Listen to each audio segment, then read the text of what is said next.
ব্রহ্মার মানব পুত্ররূপে জন্ম লাভ কৰি জগতত তদু গুণানী কীৰ্তন কৰি ঘূৰি ফুৰিছো এই সংসাৰৰ মাজত।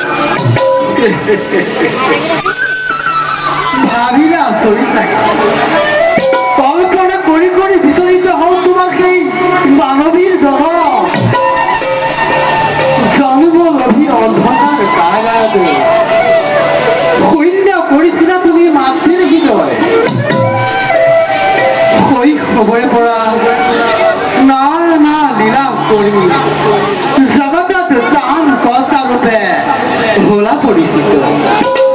হে দয়াময়, এই নাৰদ কিন্তু তোমাৰ কৰুণাৰ পৰা যাতে কেতিয়াও বঞ্চিত নকৰা প্ৰভু, তাকেহে একচিত্তে কৰো কাম প্ৰভু। তোমাৰ চৰণলৈ লক্ষ্য ৰাখি যাওঁ তোমাৰ দৰ্শন হেতু দ্বাৰকা নগৰী।